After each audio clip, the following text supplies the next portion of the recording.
I love Klein and Alley, you little bitch.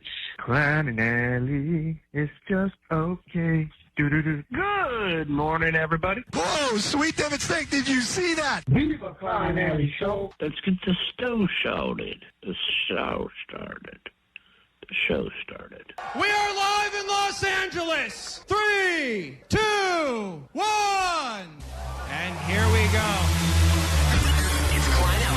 6.7 KROQ FM in HD Pasadena, Los Angeles, Orange County. The sonic pulse of Los Angeles. This is the world famous KROQ. Oh yeah, welcome to your Prequend Thursday. For some, before a long weekend. That's right, President's Day weekend is here, Valentine's Day weekend is here, and some of you get a bonus day, and as a result, this is a great Thursday to be alive. We got lots to get into this morning. Usually this is when I would say I'm Klein and that is Allie, but Allie is no está aquí hoy because of something. I don't know if she wants me to disclose all of it, but the reality is she was self-pleasuring on her way to work today on the 101 and drove into an 18-wheeler while she was experiencing the ultimate pleasure climax. And so now she's being dragged behind an 18-wheeler, and wherever that truck goes is where she'll end up this morning, and that is the true story. Now, Allie's got something going on, and she may join us a little bit later today to share that, but if not my news to share. So we will get into that hopefully later this morning at some point. In the meantime, you got Klein, you got DJ Omar Khan. Hello. You got Jake the Nerd over there. What's up? Unfortunately. And then you got in the back room, a.k.a. the Chicken Coop, producer Vanessa, and Postmaster Johnny at 800-520-1067 to interact with the show. We'll still continue giving you stuff this morning, like spots on that standby boarding list. Go to Mexico City, see some Royel Otis. And we also have for you Monster Jam tickets as well. And we will continue to qualify you for that romantic getaway to Catalina, especially if you are currently in a relationship and there's a secret going on in that relationship. We will get into a romantic round of I've Got a Secret Relationship Edition later this morning right here on KROQ, plus Gen Wars and a lot of other things as well. So you can listen, you can watch. We are streaming on YouTube right now. You can interact lots of ways. You can also use the GOAT line if you can't get through live, and that number is 844-956 GOAT. So, and you won't even know Allie's not here because Omar has access to millions of stupid things she said over the years. So if at any moment we're feeling like we are missing some Allie, I'll just say, Allie, what are you thinking at this exact moment? I have diarrhea. I get it. Don't we all? Stay off the beaches. And there we have it. So it's almost like the show will go on as planned today. And, of course, the interaction will continue fast and furious at 800-520-1067. Kicking things off with some Sublime, and then we will get into everything else we have in store for you next on KROQ. KROQ. Klein Alley Show. Mornings on KROQ. Yeah! KROQ. KROQ. Klein Alley Show. All right, well, I wasn't going to say anything, but you guys figured it out, 626. Clearly, Allie is not there because she tripped over her own bush hair and now is in the ER. Yep, I wasn't going to tell you the real reason, but you figured it out, 626 on the text line. She tripped over her own pubes, and now she's in the ER. So now, mystery solved. We don't need to keep going with the guesses. She'll be on later to talk about it, perhaps. And in the meantime, there's a lot of controversy and conspiracy theories on the GOAT line about stuff involving this show, particularly these dumb forced resolutions, which I believe hopefully are going to come to an end any moment now, because I feel like everyone is at the verge of quitting or giving up or being accused of... Not me. I love it. Well, I don't know, dude, because... I'm around your hooking all day. Yeah, Jake, you haven't even finished your first stupid crochet thing, so, like, we've not really made a lot of accomplishments this year. You got around a hook, man. Meanwhile... Omar lost. Omar is cheating. He is a cheating, cheater bitch. He's cheating. He lost the resolution. He is a loser, a big-time losing bitch, because he's a cheater. Now, a lot of people say Omar lost because he's not taking mental health seriously and because he has not been giving us these daily moments of mindfulness. How dare you, sir? You've heard all my moments of mindfulness. Yeah, and by the way, Omar does. And their moments? We don't all they don't all make it to the air because some of them are even dumber than others. But, like, I'll give you an example. Like, these were some he gave us earlier in the week. We haven't played yet, but if you need a moment of mindfulness to get into your Thursday with. And now, Omar's moment of mindfulness. A thrilling time is in your immediate future. Lucky numbers 7, 14, 23, 31, 44, and 69. Nice. All That's just a fortune cookie. That's good stuff. Thank you, Jake. I appreciate it. Loser. Hang on, what are those Vanessa, numbers? how dare you? That's not a real moment of mindfulness. Hold on, I need those numbers. No, Omar's not going to say them again. But he has given us many moments of mindfulness, and they have helped. We've had many people that have said, hey, listen, even if Omar's not taking it seriously, I chuckle for at least 1 second, and that puts me in a better mood, at least temporarily. So. You're welcome. And now, Omar's moment of mindfulness. Kick it. You wake up late for school, man, but you don't want to go. You ask your mom, please, but she still says no. This is just. You miss 2 classes and no homework. This is just Beastie Boys. But your teacher preaches class like you're some kind of jerk. You gotta fight for your right to party. Inspirational. That's true Your words pops right there. caught you smoking and he says, no way. Still going. That hypocrite smokes 2 packs a day. Dick. Preach. Man, living at home is such a drag. True. Now your mom threw away your best porno mag. Weak. Bust it. Okay. You gotta fight for your right to party. You gotta fight. Don't step out of this house if that's the clothes you're gonna wear. Oh, my God. I'll kick you out of my home if you don't cut that hair. Is this the whole song? Your mom busted in and said, what's that noise? Aw, Mom, you're just jealous. It's the Beastie Boys. All right, there you go. Another moment of mindfulness. So Omar's clearly taking his job very seriously. I am. He wants nothing more than for all of us to have better mental health, and that is why he is here. If you'd like an easy $100 of Allie's money, even though she's not here to technically give it to you, we will make sure she pays the people. And I told her that when she said she wasn't going to make it in. I said, don't worry, we're still going to give away your money. You can battle anyone on the show today, which means that you probably have a better chance of winning. If you want to take on Johnny or Vanessa or Jake or Omar, the choice is yours. Call now for some Allie Knows the News. Pick your poison Thursday. $100 up for grabs. 5 questions about stuff happening in the world. If you do better than whoever it is you challenge, you will still win Allie's money. And there's nothing that makes us happier than leaving a big Post-it note when she returns that says, you owe so-and-so $100. 800-520-1067. We'll be right back with that and more show next. KROQ Mile High Club. Favorite KROQ bands and destinations all around the world. Stop number 5. Grab tacos at midnight. Drink something neon. Accidentally summon something with an Aztec death whistle. Oops, when you see Royel Otis in Mexico City.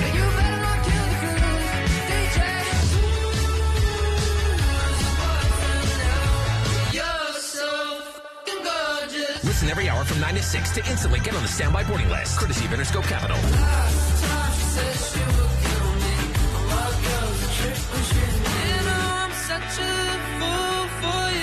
Hey, this is Roy. This is Otis. We're Royal Otis. Keep it on KROQ to win.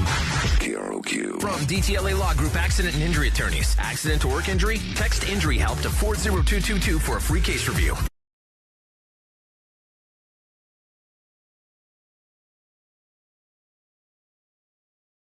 KROQ, let's pay the people. $100 of Allie's money up for grabs. Even if she's not here, she's still eligible to pay you if you know more about the news than whoever it is you battle. And we said it to pick your poison, which means you can go against anyone on the show. And I would argue that it's probably easier because Allie usually spends most of her mornings here putting together the A.D.D news. And when she's not here, I trust me when I say there's no chance that Johnny is in the back or Omar is in the back working on the A.D.D news right now. So they may not have any idea what's going on in the world. Let's say hi to Jackie from La Puente. Who would you like to battle for $100 of Allie's money? Good morning, everybody. Good morning. I would like to play Johnny. Johnny's a great pick if you like money. So he will go ahead and sequester himself, even though he doesn't know what that means.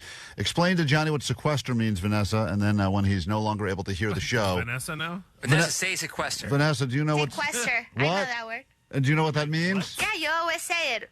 Move him from the office. Okay. Move him away. Sequester. Go away. Okay. Apparently no one knows what sequester. Yes, that's fine. that's what it means. Get him out of there so he can't hear the isolate questions. him. Yeah, isolate him. Make sure he can't Go hear away. what's happening. Same simile. Same simile. Okay, fair enough. Let's get into your Allie Knows the News Same right now. Same simile. You're battling Jackie, and we'll bring Johnny in a moment. Jackie, you get to go first, so answer these questions quickly, confidently, and accurately. If you're playing along in your car, let's see how you would have done had you been on the hot seat for $100. And here we go. Allie Knows the News. All right, a 74-year-old man has been arrested in Riverside County for operating an illegal what? A scheme, a 3.2 million scheme, but I don't know what it was. A scheme, a $3.2 million scheme? Yes. But you don't know what the scheme was? No. All right. Let's go to question number 2. Okay. To prevent wildfire risk, over 200 of these have been sent to Verdugo Park to clean up over 20 acres of dry brush. What has been sent there to solve this problem? Goats. We go to question 3. Sandy Steers is not your normal webcam girl, but she was known for a very popular webcam that we've talked about a lot, and sadly she has passed away. What webcam was Sandy Steers responsible for?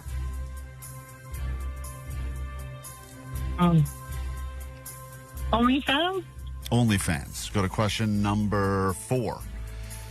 Next year's halftime show already has a frontrunner. I know that we just got over the Bad Bunny performance of this past Super Bowl, but there's already on a gambling site a prediction as to who will be the frontrunner, odds-on favorite to be performing at next year's Super Bowl halftime show. Who is currently the frontrunner for next year's Super Bowl halftime show?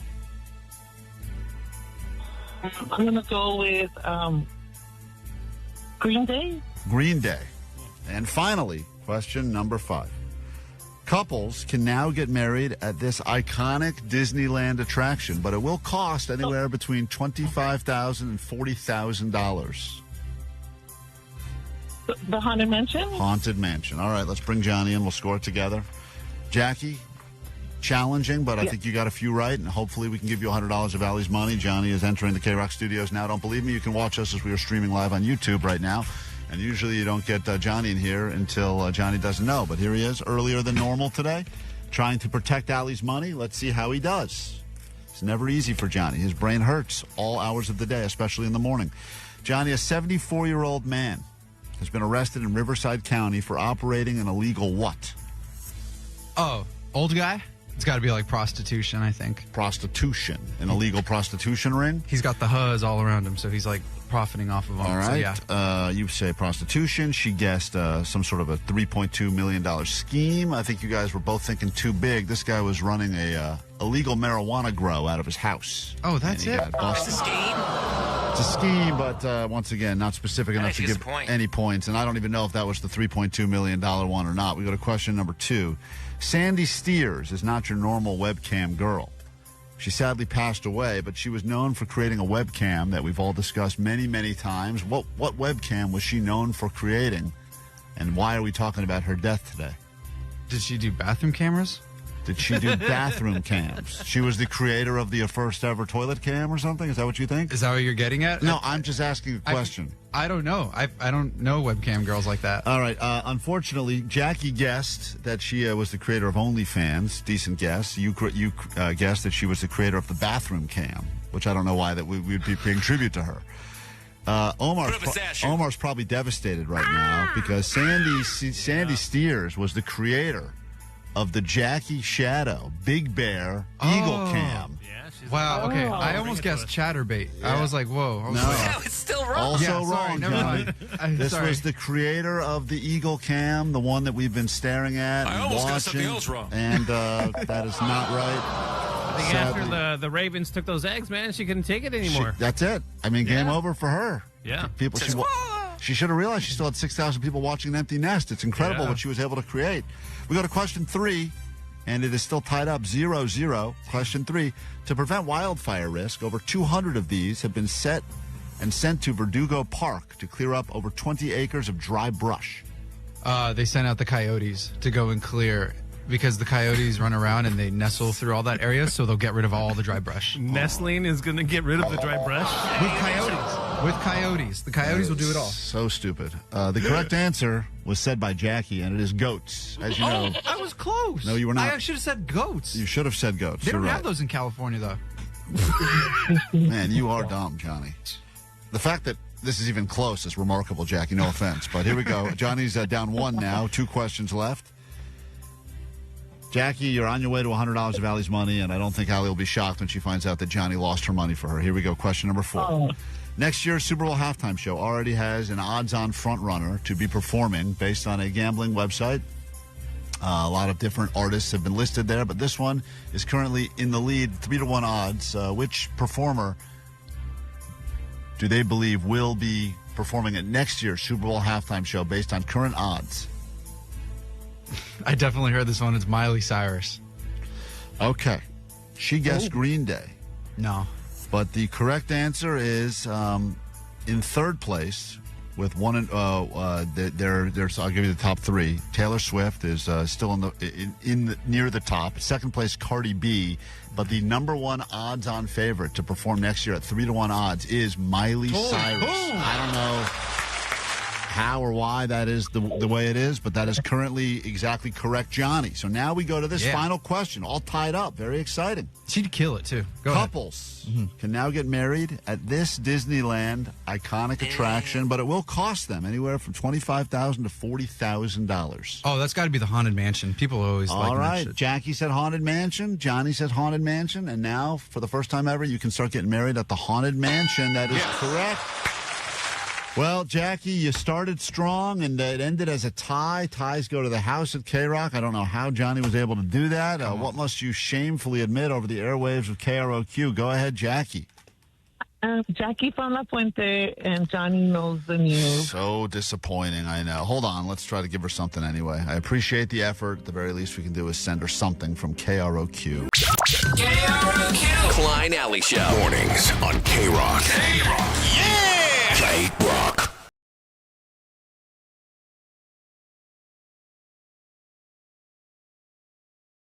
Klein Alley Show. We'll get into your ADD news in a moment. Allie will not be doing that because she is not here, but you wouldn't know because Omar's got the magic. So go ahead, Allie. How you feeling right now? Get back in the kitchen, woman. All right. Very sexist stuff. Always expect you to say some very sexist stuff. If you've got any complaints, it'd be great if there was a complaint. If someone filed an official complaint against Allie on a day she's not even here. I'll put my pubes on all the kids. All right. Allie's going to put the pubes on the kids.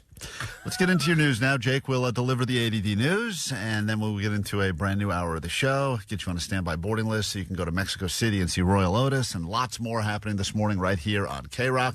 Be in a good mood because the Prequend is here, and for many people it's a long weekend ahead, so the Thursday before is when you should be experiencing the high vibes right now, and here is your news. Grab your Adderall. It's time for ADD News.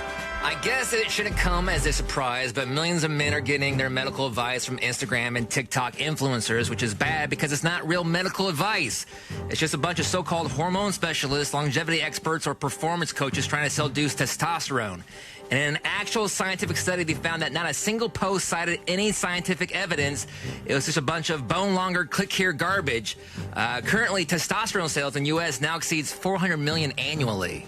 $400 million are being spent on testosterone? That's what it says. Oh, man. That's crazy. I know that Allie was on the tee for a bit. Take up half of it. She's spending $200 million. Yeah, and she said that it was creating, this uncontrollable horniness. Actually, hold on. Let me see here. I think someone has inspired a song that's been waiting on the goat line about how she can't keep her hands to herself when she's driving to work. She's self-pleasured on the 101 because she said the T took control of her. Allie, I wrote a little song about your little escapade on the freeway. Allie's taking care of business on the 101. She's flicking her bean, with her phone. Allie's taking care of business. Feeling all right? Not a great song, but I appreciate the effort nonetheless. That could have been a lot better had the guy had more talent or more time or more music. One of the reasons that she stopped doing it was because she started growing hair everywhere? That's a great question. I don't know. She checked on her stuff. I think that her plan was to try the tea for a little bit and see what it did to her, and then she was going to go on it and off it or something. I know she had a tremendous amount of energy for sure, and she was her workouts really dramatically improved. Right. She said she was she could run a mile in 11 seconds or something. So the tea was working, but I do know that there's a lot of. I don't know how it is. You never know if you're getting targeted ads or whatever, but it does feel like I lived a lot of life without hearing about tea, and recently. Everything's tea this, tea that. Got to get the tea injections. Peptide with tea. Everything's got to have tea. Green tea. No, wrong type. Green tea. Wrong type of tea, Vanessa. But thank you for joining in on the conversation. Appreciate that. Her Instagram is very different than yours. Very different. What's next? What's next, Jake? All right, there's metal, and then there's metal. and a singer of an Italian metal band called Rise of Voltage just won bronze at the Winter Olympics in the men's downhill alpine skiing event.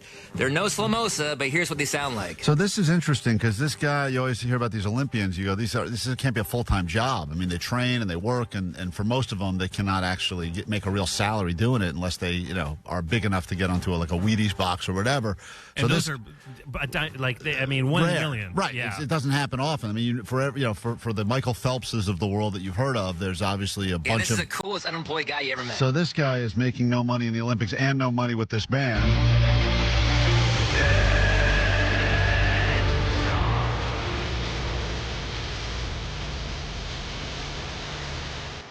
The song is called Time to Shine. His band is Rise of Voltage, and he's an Olympian. Winning Olympian. And this does sound like the kind of thing that Jake would ask us to listen to. Shocked you haven't pitched this to Weatherly yet. This is not Slomosa. Hey, any chance you could add this to the playlist of KROQ? It's big.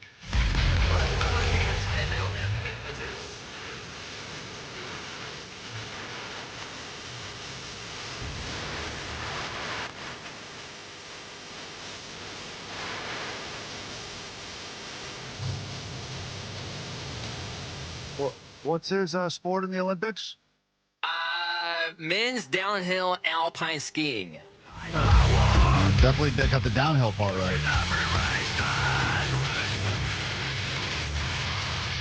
So there you have it. That is I'm not a giant metalhead, but occasionally listen to Lamb of God, Mastodon. Jake, in your opinion, is this crap?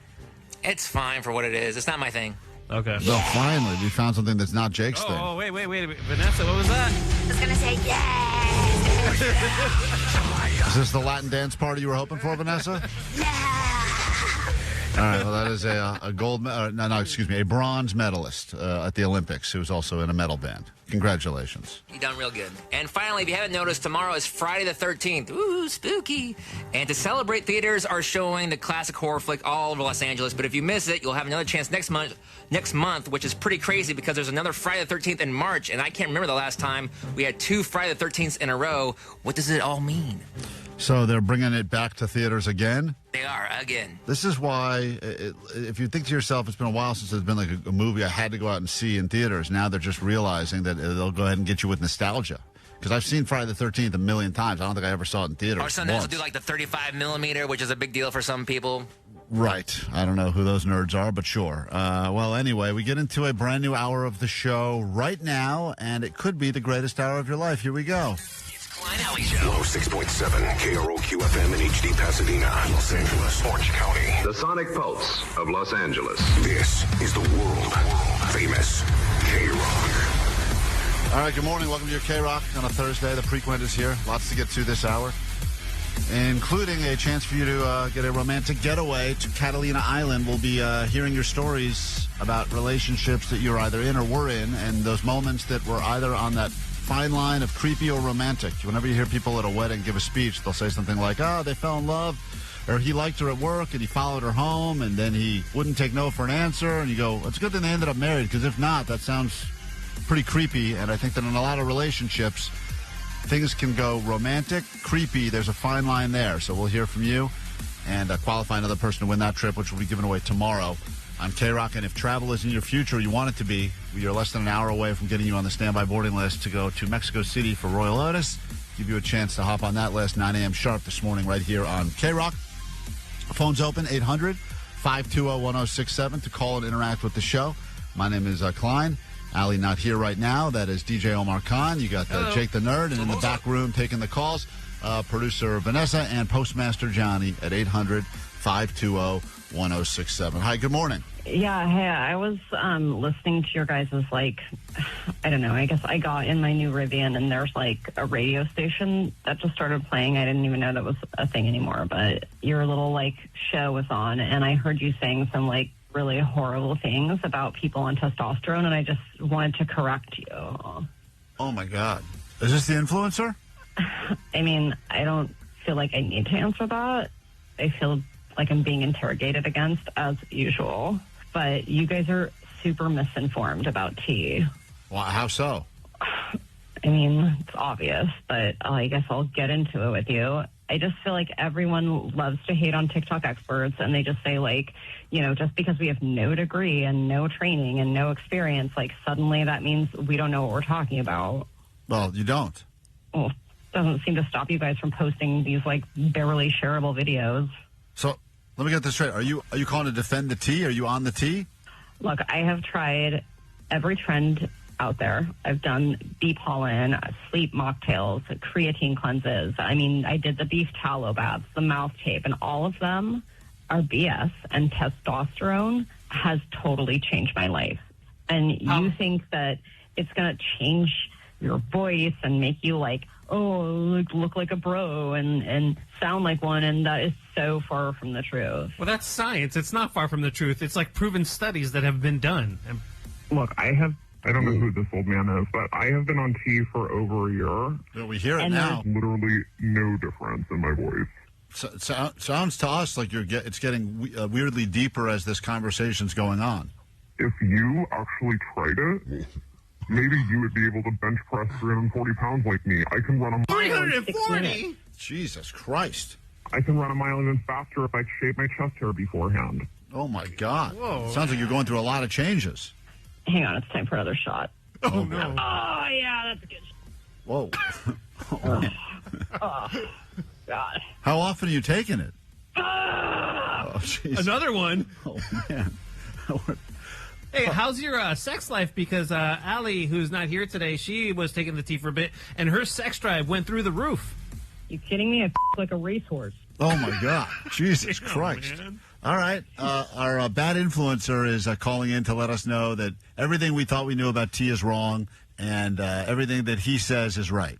Well, what, you're going to disagree with me? You like talking shit? You like talking shit, bro? Oh, no. I slap the shit out of you, you ignorant. Oh, boy. All right. Kill you and your whole fucking family. Oh, boy. Set their heads on fire. How about that? This is, You hear me, fool? This is person's, they're tea raging. Lay off the tea, maybe. Whatever. They're just smaller than mine. Bye. Okay. All right. Wow. There you go. Jesus, that got escalated quickly. All right. Goodbye. Oh, man. All right. Well, I guess we were wrong. That's on us. It's K-Rock, Klein Alley Show. KROQ. Klein Alley Show. Mornings on K-Rock. Yeah! K-Rock. K-Rock, we're Klein Alley Show. The Friday before Valentine's Day is usually that annual tradition where if you are in school or know anyone in school, especially like at the, I don't know when this stops. I don't know, maybe it's elementary / middle school, but the exchanging of the Valentines seems to be a tradition that is still going around, although it has shifted a lot from when I was younger and you had the choice to give a Valentine to anyone you wanted to and you didn't have to give a Valentine to other people. And you don't want to give a Valentine to the Uggos. Right, of course. Well, that has now shifted a lot, and I just went over the rules that were presented to us. Good time to be an Uggo. If you want to participate in the Valentine's Day card exchange, and the rules have shifted quite a bit. And some of them I guess I understand, but it does feel like all the fun has been sucked out of it. For instance, you have to give a Valentine to everyone. There is no, I'm going to give one to my friends or I'm going to give one to the girls, but not the whatever. If you bring one for one, you got to bring one for all. So already that's the deal. If you choose to participate, you must bring and give to all people. Can't one be like extra fancy? No, that's rule number 4 on this list of many rules, is that they all have to be identical. Rules include the following. You cannot write names of the people that you are giving them to on the envelope or the Valentine. You have to either write friend or classmate. Those are your options. So you cannot write names, you cannot write nicknames, and I think that's probably part of the whole idea of how can we make this not a long process of handing these out to 20 different people if everything just says friend or classmate. And by the way, even that, I think you have to decide. I don't think you can do some friend, some classmate. I think they all have to say the same thing. So if you're going to go with friend, it's all friend. If you're going to go with classmate, it's all classmate. They don't want there to be any sort of a hierarchy system of this person gave me a better thing or another thing. It's almost very communist, really, It's to just think like about. to whom it may concern. Right, even that would be right. I mean, you just go Happy Valentine's. even vaguer. Now, it gets worse, though, because I remember the best part, at least I think I remember the best part of getting the Valentines in school was that you knew you would get loaded up with all sorts of, like, lollipops, candy, Hershey's Kisses, whatever. There is no food allowed. no snack food, no edible anything, actually. So anything that would be considered Not edible. even those lame little heart candies? Not even those little hearts that are like Alka-Seltzer. You can't even give those out. So you are allowed to give a little thing, but it has to be something that is not edible, and that limits pretty much what it is you can give. So you're giving away pencils or erasers or like removable tattoos. I mean, it's lame, right? So they've taken most of the fun, the things at least that were the best part about it, away. And I know the idea is, how do we keep the tradition going without people being offended or people being hurt or people feeling left out or people having a peanut allergy? But at some point you go, now all of the fun has been stripped away from this.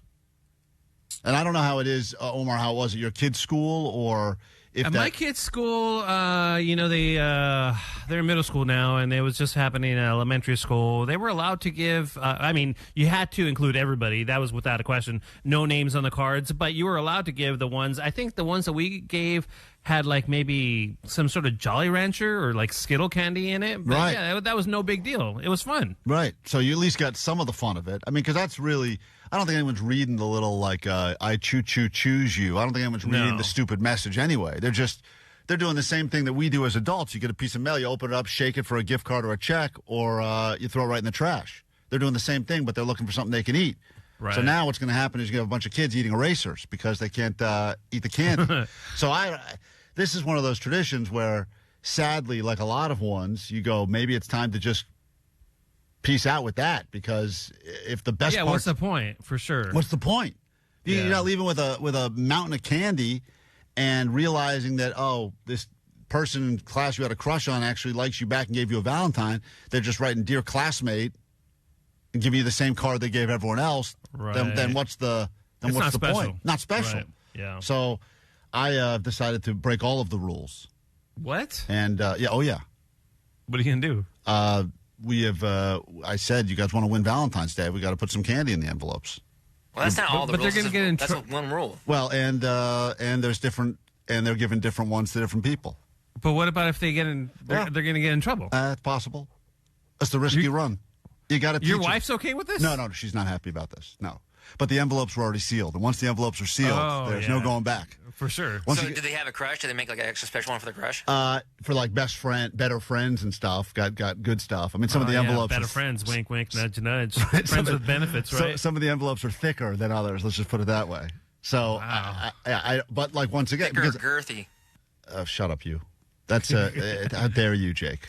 It's my daughter you're talking about, you son of a bitch. You're the one who's doing the thing. I'm just saying that I feel like some of the rules, I understand why they've been put in place, but I think it is important that we do our part to enforce what was potentially better at a better time. Everyone's still getting something. Are your daughters singling out any dudes in their classroom? Yeah. Really? Yeah, the little one. Yep, she's got a few. She's got a few crushes. Few. And you're okay with this? Few boyfriends. Yeah, I don't care. I mean, sounds like you care, dude. Look, if they come over to my place, I'll probably beat them up. But okay, they're 7 at this point. I'll at least try to beat them up. KROQ Mile High Club. Your favorite KROQ bands and destinations all around the world. Stop number 5. Grab tacos at midnight. Drink something neon. Accidentally summon something with an Aztec death whistle. Oops, when you see Royel Otis in Mexico City.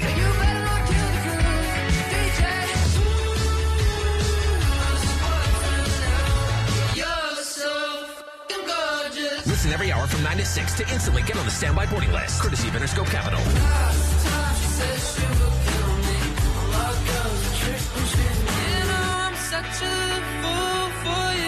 Hey, this is Roy. This is Otis. We're Royal Otis. Keep it on KROQ to win. KROQ. From DTLA Law Group Accident and Injury Attorneys. Accident to work injury? Visit calldowntown.com for a free case review.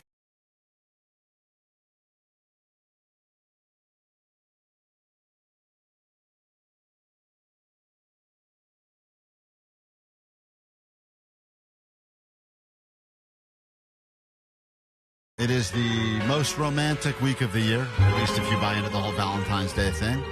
And you think about your own relationship or previous relationships or maybe even future relationships, people you'd like to start dating, I guess, if that even happens anymore.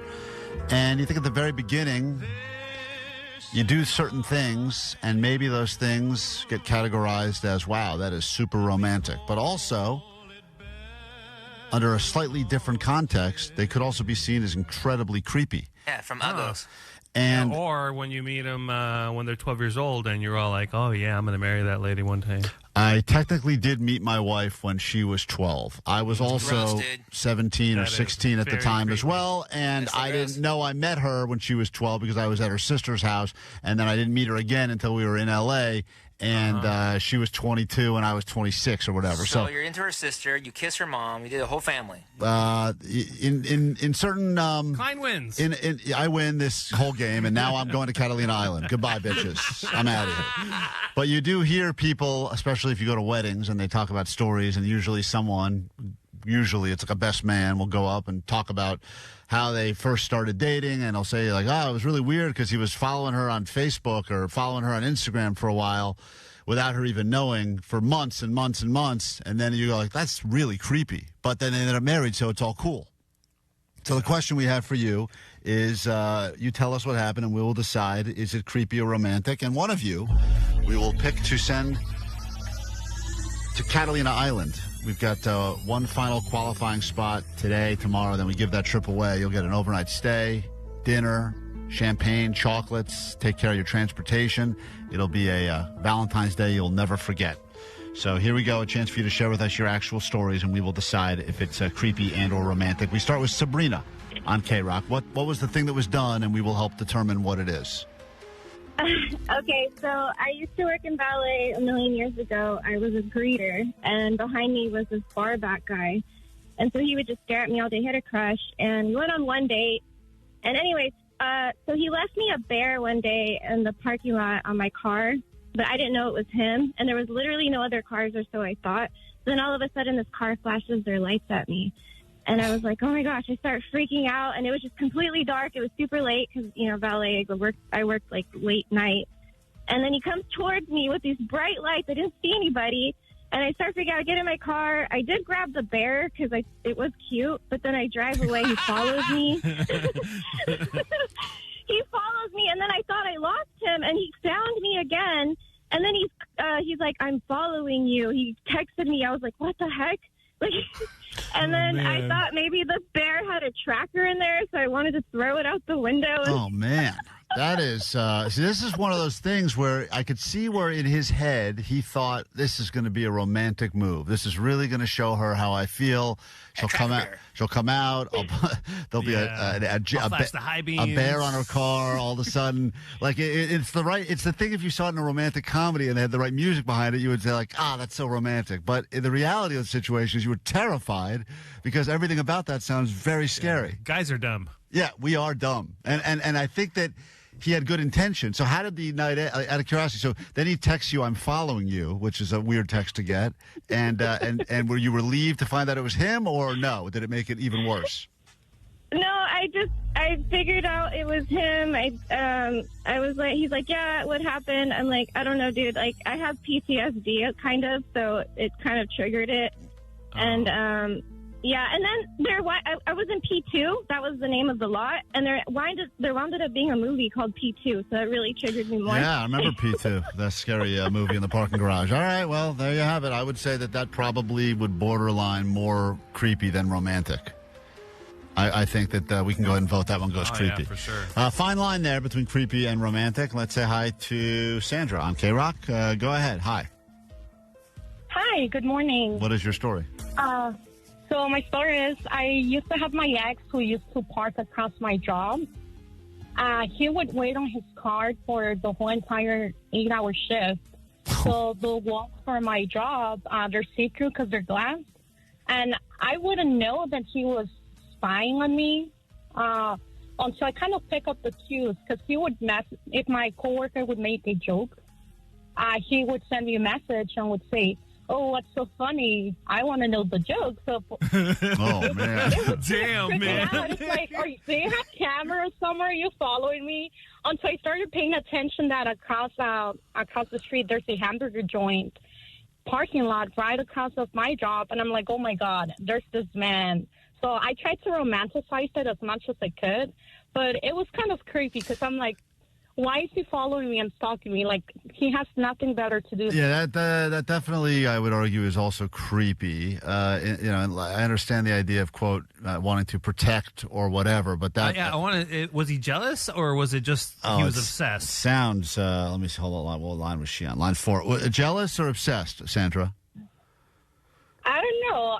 Like I mentioned, I admit it was creepy. I tried to romanticize it. Like, oh, it's adorable. Like, he's wasting his whole time just observing me. But I think it's 8 hours a day, every day, staring at me at work. When you sleep, it's romantic. But I understand. That's why we're saying creepy or romantic. It is weird. It is sometimes one slight little move. You go, it's all if you're hot or ugly. That was romantic, and then it was creepy. Let me say What's hi. so funny? Let's say hi to... You're yawning. Why are you so tired? Kelly on KROQ. I have a feeling this is going to be a lot of women talking about a lot of things men have done to try to be romantic. Hi, Kelly. Good morning. Hi, good morning. How are you guys? Good. Creepy or romantic? Welcome to KROQ. What's up? Okay, so this is 30-plus years ago. I started dating a guy, and his coworker kind of became obsessed with me. We moved out of the county, and this guy followed and kept calling, and long story short, we've been married 25 years. Hold on. The guy that followed you... Followed me, stalked me. I had a baby with the other guy, and he still, for a year and a half, fought for me and would hide outside my work and watch me work. Are you okay now? Blink if you're okay. No, I'm great. We have the best marriage in the world. I said we've been married 25-plus years now.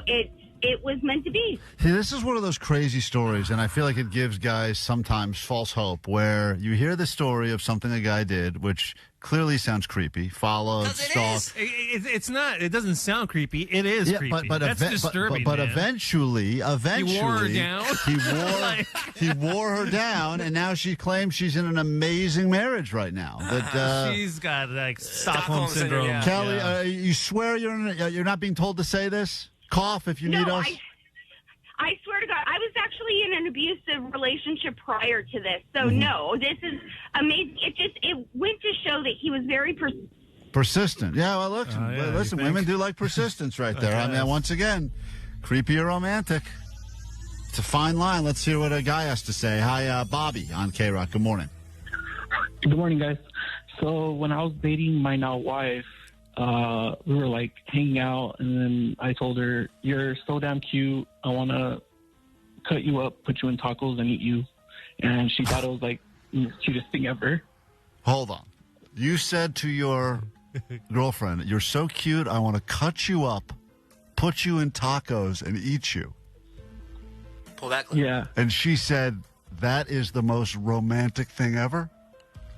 Yeah, we're married. Wow. We've been married 12 years. I feel like if someone else were to drop that line, I could see them getting pepper sprayed immediately. Yeah. I mean, I know it. I guess it's all about context or confidence in how you deliver it, but that is, I could see a lot of women not hearing that and going, "Oh, that is adorable." Yeah, I just kind of like blurted it out, and I didn't think about it till after. Clearly. Like, oh, man, that's really How weird. far into the relationship did you say that? Oh, man, I probably like 2-3 months, maybe. Oh, man. Wow. And were you eating tacos at the time you said that, or? We probably were, now that I think about it. Yeah, There was this like taco place we used to like to go to. We go to often, and we'd probably just finished or we're in the middle of eating. Were you trying to be funny and not, or were you trying to be smooth? I think I was trying to be funny. I don't really remember. It was a Were you long just like time ago, hungry? Okay.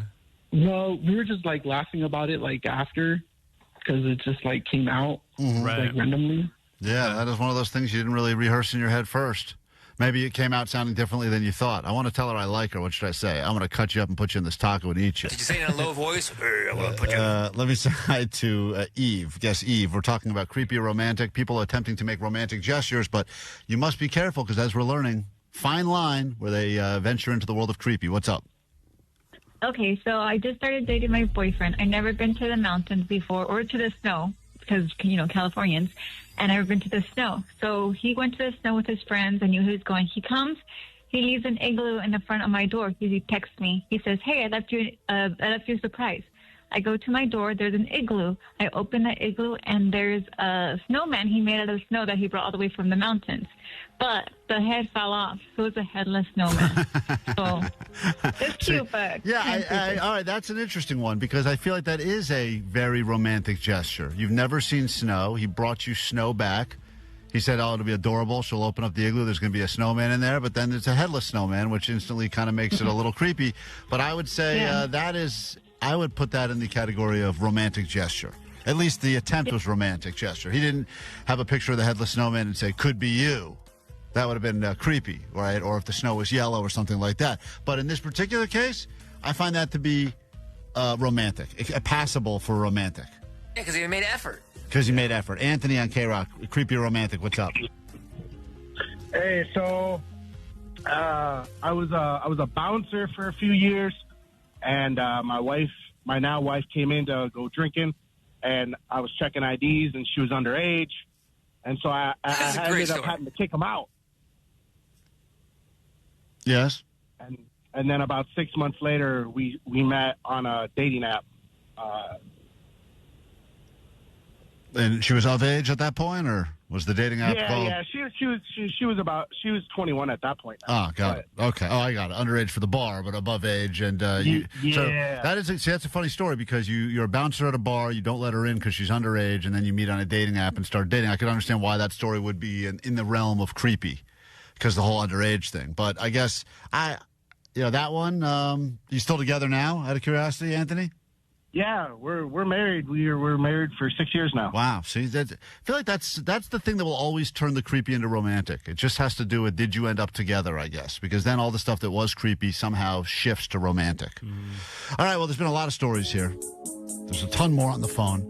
We have to pick our favorite and qualify them to go win this weekend getaway. Go to Catalina Island, and we'll come back and decide our favorite. Give that away after Empire of the Sun on KROQ. KROQ. Klein Alley Show. Mornings on KROQ. Yeah! KROQ. KROQ Klein Alley Show, wrapping up a little round of creepy romantic in time for Valentine's Day. Even just when you hear the music, the creepy music, all the stories sound creepier than they actually are. Meanwhile, on the text line, some people want our advice. For instance, 714 says, "I oftentimes tell my wife that I wish I could wear her skin." Now, I would say that would probably borderline creepy, unless for some reason she's taking that as some sort of a compliment that you're complimenting her skin. But there's big Silence of the Lambs fans. Or perhaps, but yes, I do think that is one of those dangerous, slippery slopes where you think what you're doing is romantic, leaving teddy bears on cars in dark parking lots, or headless snowmen, only to realize after the fact that those are absolutely more creepy than romantic. Jackie, give me the final word here. Then we have to make a decision. What's up? My now husband thought I was abducting him. Explain.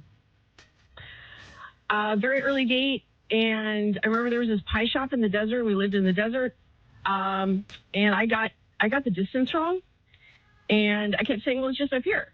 But then I thought what I thought was 15 minutes was an hour and a half, and I saw him getting really silent and kind of very, very still. And it's a lot of desert, and it's very dark. And an hour later, and he's getting really, where's this? And the pie shop finally pops up, and I see him breathe out. He said, "I kind of wondered why you were taking me to the middle of the desert." That's early in the relationship. You don't know the person yet. All of a sudden, they're driving. The driving gets dark. It goes on for a while. You feel like, I can't believe I fell for this pie shop story. Now she's going to bury me in the desert. That's a definitely border. But you did end up at a pie shop, so everybody wins eventually. But yeah, I can see why that would be borderline creepy more than romantic. Well, of all the stories we heard, and there's a lot we couldn't get on the air, I think that we universally agree that Bobby, who was trying to speak romantically off the cuff and tell his, at the time, girlfriend that I wish I could cut you up and put you in this taco and eat you. Weird words that I think would have ended a lot of early relationships, but for whatever reason, she said that was the most romantic thing she ever heard. And now here you are all these years later, still together, happy, in love, all that stuff, right? Yeah, she's at work right now. All right. I'm about to all get right. ready for work. Great. And if you offered to eat her or said you wanted to eat her anytime since? Oh, boy, he's doing it right now. Huh? What's happening? Unbelievable. All right, hold on, Bobby. Does he eat the taco? I think that's what's happening. I think that's probably what's happening. Bobby, right. hang tight 1 second. Add Bobby's name to the list. Tomorrow we're going to give away this trip. It's an amazing getaway that will be going to one of you. And if you didn't qualify Monday, Tuesday, Wednesday, or today, you have another chance tomorrow, and that will include your round-trip tickets to Catalina on the Catalina Express, a stay at the Hotel Atwater, dinner at the Avalon Grill, and also we got chocolates and champagne. It's going to be a great getaway for someone to leave the mainland and head to the island known as Catalina. And all you got to do is be ready to qualify for that. We give that trip away tomorrow right here on KROQ. We take a quick break. When we get back, A.D.D news to get to. Then we put you on a standby boarding list to go to Mexico City and see Royel Otis. We have that and much more after this from Green Day.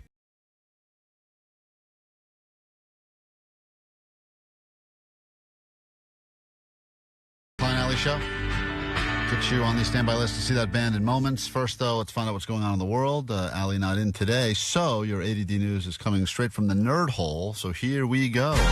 Grab your Adderall. It's time for ADD News. Well, Valentine's is this Saturday, and there could be a lot of pressure on what to get your significant other, what to get, how much to spend. But experts are saying the real key to a great Valentine's Day gift is something that shows effort or that you listen. I think we have a clip of that.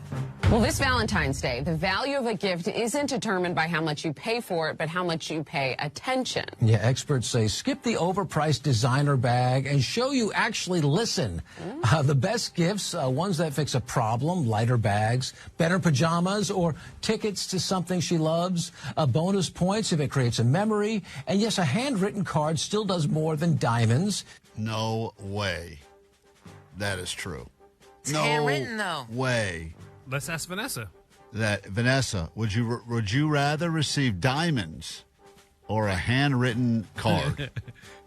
Diamonds. That's right. Yeah. That's fun. Thank you for your honesty. And listen, I know. What was a nice poem, like heartfelt? I'm going to throw it away. That's beautifully said. Beautiful. And thank you for the honesty. She's so cold. She's cold. and by the way, I think I can wear the diamonds all the time. I think that we would like to believe that a woman would be, care more about the sentimental thought that you sat down and wrote a poem, poured your heart out. But if that is sitting on the table and then next to it is a jewelry box full of diamonds, I think that they're going to all go for the diamonds every time. I get it. They're shiny. How can you look away? Because effort is the real luxury item. Wait, who are these experts? I know. Who are these experts? Always get the diamonds. Yeah, see? Oh my gosh, are they serious? See, another woman saying the same thing. Once again, I think this is some, quote, expert that's going, I don't want to buy my wife diamonds, so I will put out a study that says I'd rather receive poetry. And I know that anytime I have tried to go the sentimental route with my wife, and I've done that a few times over the years, she is always disappointed. Almost always. I've done those, like the photo memory books and all that stuff. And then she'll be like, and what else? Those are great, by the way. Yeah, you know what? I think, one person in a relationship always appreciates those kind of gifts more than the other. You're right. And I've become the person now, because I used to be the giver of those things. And she would always say, I appreciate the effort, but I really wanted whatever. A Chanel bag. Right. And then meanwhile, she then shifted it on me, and then I became the guy that started getting all the photo books. I realized after a couple of photo books, you don't need any more photo books. You ever get one of those mugs with all the pictures on it of your kids and stuff? Yeah, dude. Oh, those are great. I love it. At some point, though, you go, I don't need more pictures of these people. So if you had to choose between like a photo book that you never gotten before or just, pleasure, what would you pick? Pleasure, you're saying? Yeah, what would you would pick that every year, wouldn't you? Oh, that's never on the table for me. I would take pleasure every time. I don't know, a photo book or pleasure? I would take pleasure. So like pleasure is the diamonds for guys. Yeah, I guess. Yeah. I mean, there's things. There's other things I like as well, but I would go pleasure every time. I'd like pleasure or cheese. Oh, that's tough. Pleasure or cheese. Cheese pleasure, man. Depends how long it's been since the pleasure, but probably I would go with pleasure. Or depends, is it cheese of the month or just a one-time cheese? One-time cheese, but it's a really good cheese. Yeah, if it's just a one-time cheese, I'd probably go pleasure. If you can't get diamonds or pleasure or cheese, there's one guy offering a very special Backseat Valentine's Day deal. Got a Valentine's Day Backseat special for all you Backseat lovers. Check it out. Guys, don't miss out on this Valentine's Day special. This is what your backseat's gonna look like if you book this with me this week only. You'll get the chocolates, the rose petals, the roses, candles to set the vibe, this nice little teddy bear. Perfect way to end your night on Valentine's, so book now. Honestly, he got me with the music. I was like, okay. So what does this guy do, Jake, exactly? He, puts rose petals and decorates your back seat in case, you don't have a pad of your own. You got to, bang in the back seat of your car, which that's what Vanessa does. So that's what his setup is. He will come and he will set up the back seat to make it ready for lovemaking. Yeah, which is not much of a surprise if you ever gets in your car and looks back there, I guess. Right. I'm just going to move all these old crushed water bottles back here and crushed up Cheerios, and instead I will throw rose petals down so that the back of the Civic will look ready for banging. So romantic. All right, that's a couple of ideas ready for Valentine's Day. What else? The results are in for the degenerate gambling that happened during the Super Bowl. Tons of bets, tons of prop bets, and now we know that $24 million was spent just on if Mark Wahlberg would attend the Super Bowl. I bet $5 America has a gambling problem. In case you had any money on it, Mark Wahlberg did not attend the Super Bowl. Wow. Wonder if people won or lost on that. I mean, someone would have inside information, but he is a longtime New England Patriots fan, so you would think there's a chance he would be there. A lot of celebrities go to that game, but obviously, if you're putting that kind of money on it, you would think... Not one person did $24 million. Obviously, but I mean, if you're looking at the prop bets, you just look through, and I know that I've bet out of boredom before, where you look around, you're like, all right, what should I throw some money on? Wahlberg, he'll definitely be there. I feel like he's been at all those other ones, so then you throw some money on it. Meanwhile, a guy's shooting a movie somewhere else, nowhere near the game. Yeah, this year, honestly, what was your most degenerate bet you made on the Super Bowl? I had a over-under on the length of the national anthem with Charlie Puth. But How much? A couple hundred. No way. Player to score the first touchdown in the first half, which didn't happen because there were no touchdowns in the first half. I didn't really get that too degenerate-y. I mean, I could look over my list, I guess, even the fact that I have to say that. But I didn't go as weird. Previous years, I had weird stuff, dude. First celebrity that was shown on TV. There was an over-under I could have put on how many times they showed the Golden Gate Bridge during the broadcast. That was one of the ones I was looking at. Oh, wow. Over 3 times during the broadcast. I thought about putting some money on that, but I did not. But there's a couple of other ones that I definitely, I've gotten bet. I'd like to believe I've made progress. Barely, but a little bit of progress. There's always hope. Always hope. One more? Yeah, finally. All right, we're now entering day 12 of the Nancy Guthrie kidnapping case. She was last seen getting dropped off at her home on the 31st at 9 p.m. Police were able to get a video showing a masked man trying to hide his face from the doorbell camera.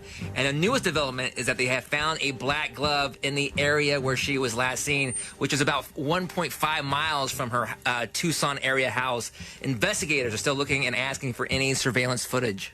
It's kind of wild to think that how little progress has been made here. Yeah. Because you would think there are cameras everywhere, and yet they have one guy with a ski mask at the door, and then a glove they find days later. 1.5 miles away. That's kind of far. Yeah. And so far, I don't know who's running this investigation, but I have a feeling that they will be updating their resume pretty soon. Yeah. That's my thought, or perhaps they work here at the radio station because it does, as Omar pointed out earlier, this whole search for her seems like a real KROQ operation. Totally. All right, caller 20 right now. Let's go ahead. 800-520-1067. We got a spot for you on a standby boarding list so that you can go to Mexico City and see Royel Otis, part of KROQ's Mile High Club, and we get your name on our list, and we do that next. It's Klein Alley Show. 106.7 KROQ FM in HD Pasadena, Los Angeles, Orange County. The Sonic Pulse of Los Angeles. This is the world-famous KROQ. Good morning. Welcome to your just after 9 o'clock on KROQ, which means we have to give away another spot on the standby boarding list. If you are on the phone right now and you are the 20th caller, that's how it works. And I get it. Most of you listening to this will never call. Never make the effort. Don't care about winning a trip to Mexico City to see Royel Otis. But for those of you that decided, you probably thought, I don't know, less than 1% chance of getting through. But in Ryan's case, hold on. I've just picked up 2 lines at the same time. And now I have to figure out exactly who is the 20th caller, or else there's going to be a real problem here. Hold on 1 second. The 20th caller puts us on 1910 to carry the 1. Hey, 661. Who's this? This is Brian. You are the 20th caller. Oh, nice. Thank you. You're very welcome. I'm going to write your name down on a standby list, and if we call you back next week, pack your bags. You're going to Mexico City for Royel Otis, all right? All right, sweet. Thank you so much. You're very welcome. That was almost a tie, and that would have led to a huge legal quandary here at KROQ. What happens when two people get picked up at the same time to both be the... Carry the one there. Good thing I carried the one. Figured it out. That's all you got to do to solve a math problem. Everyone knows that. Just got to carry that one, baby. Shout out Miss Pratt's, my old math teacher that taught me that trick. Carry the one. This hour on the show, Gen Wars, chance for you to win bragging rights for your generation. More importantly, we'll give you 4 tickets to Monster Jam as well. That is coming up later this hour. And we have a Employee of the Month nominee. And I can't believe I'm going to say this because our last Employee of the Month nominee was a pretty strong one. Very strong, I would argue. That was the twerking lady, The twerking ladies at the old age home. That's great. There is a stronger nominee that we're going to meet in a moment. And instead of it someone working with the elderly, this is someone working with the youth, and they're nominated for Employee of the Month. We'll do that next. KROQ. Klein Alley Show. Mornings on KROQ. KROQ. Yeah! KROQ. Perhaps you've been given the ultimate title at a job you once had, even your current job, where you were declared to be the Employee of the Month, and that usually comes with something, maybe an edible arrangements or a gift card or a better parking spot or bragging rights. Get you walk through the halls and people pat you on the back and say, hey, look at you. You kissed enough ass to win Employee of the Month. Around here, none of us have gotten that. I think Omar did at one point, but then they changed it. I think Vanessa got it. Well, not since they changed it now to the grit. The grit doesn't mean much. Oh. The Employee of the Month used to mean something, and that is why we search all over the place. In fact, we try to find employees doing things above and beyond their job duties, so much so that they oftentimes make the news, and they are eligible to win the Klein Alley Show Employee of the Month.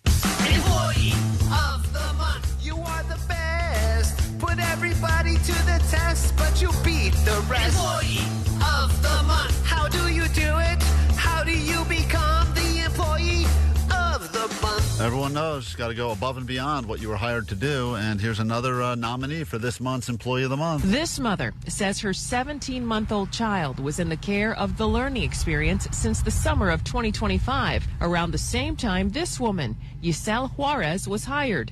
Now, this is Yisel Juarez. She is our nominee for Employee of the Month because she did something that was above and beyond her job duties. And even though she doesn't work at this place anymore, I think you'll understand why she's been nominated. St. Charles police say Juarez gave chewable laxatives to 3 children. She had fired her employee because she allegedly was giving them these laxatives and saying that it was candy so that they could get sent home because she was overwhelmed. So she decided that taking care of a lot of children is not an easy job. And rather than take care of a lot of children, I will give them, quote, candy that are laxatives. And then when they start crapping their brains out, I will call the parents and say, you got to pick up your kid. They're clearly sick. And then my job got a lot easier. And that is not until the parents come pick them up. That's getting worse. Right, I would imagine. Right. In that moment of waiting for the parents, the job gets way worse for a while. Time bomb. Yeah, and by the way, obviously this is sick and twisted and disgusting for so many reasons, but also kind of genius. Like, if you think about that. Totally. It's also kind of dumb if you think about it, because it's going to get worse. Absolutely right, and it's poisoning young children, which is also something we don't condone. But it's disgusting. Get another job then. Police say their investigation confirmed what the parents were alleging. Juarez, who is 23 years old and studied early childhood education at NIU, turned herself in to police. I have no words. It's just... I mean, at that point, you go, wow, that was something that was probably not thought through all the way. And sure, have I ever accidentally or on purpose given my kids a little melatonin to try to knock them out at the end of a day because they got too much energy and it's bedtime? Okay, but that's your own kids. You drug your own kids. You can't drug other people's kids. Everyone knows that. That's a good takeaway. Drug your own kids either. You can drug your own kids. Have you ever had to work with children before? Yeah, I've worked with children many places, camps, and taught stuff before. I used to teach after school, like art classes, and it was the longest hour of my life. Right. Kids are exhausting. 2 of my own, it's exhausting. Imagine a room full of 40 of them or 20 of them. In this particular case, babies too. So you start freaking out. You go, man, today's going to suck. Thinking that your kid is going to be safe in the daycare and you come and find surprises like this, it's sad, it's devastating, you know. Juarez was given an upcoming court date and released from custody. St. Charles Police... That's one of those things where the punishment should fit the crime, right? Where they force-feed her laxatives. Oh, yeah. Over and over and over again. Welcome to my world. Until she learns her lesson. You've been given the Jake sentence. You'll be getting jaked. So there you have it. Another nominee for Employee of the Month, someone that went above and beyond their job duties and actually made the news. And we do not... Just because I know people get really angry. I think the last time we did an Employee of the Month nominee, someone called and said, how dare you give this person an award, Employee of the Month? They did something terrible. Understand that is what this is all about. Celebrating those people that will never actually get an Employee of the Month award ever in their lives. Quick break, back with more show next. KROQ Mile High Club. Our favorite KROQ bands and destinations all around the world. Stop number 5. Grab tacos at midnight. Drink something neon. Accidentally summon something with an Aztec death whistle. Oops, when you see Royel Otis in Mexico City.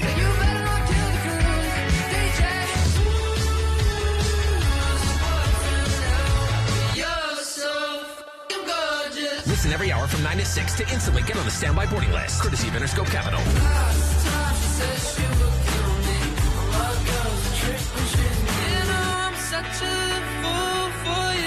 Hey, this is Roy. This is Otis. We're Royal Otis. Keep it on KROQ to win. KROQ. From DTLA Law Group Accident and Injury Attorneys. Accident to work injury? Text injury help to 40222 for a free case review.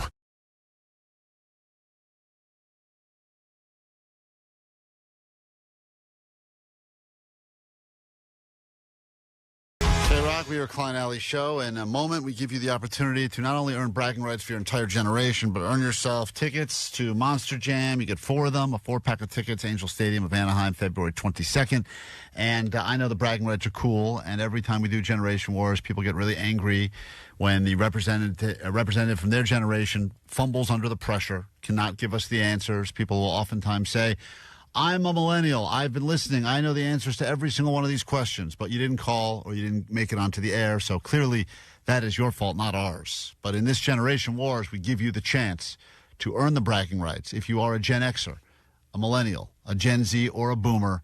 And we are also only a few weeks away from another round of Oops All Boomers because that was such a big success the first time we did it. We might as well do it again before it gets stolen by another radio show across the street because anything we do here that people seem to like will immediately get lifted and tried elsewhere. So it's time for Generation Whores. Generation Wars. Hey, heard the thing. Are we busting or what? You kids and your TikToks. Gen Zers, lazy. Generation Wars. Representing the generation known as the Boomer, born in 1964.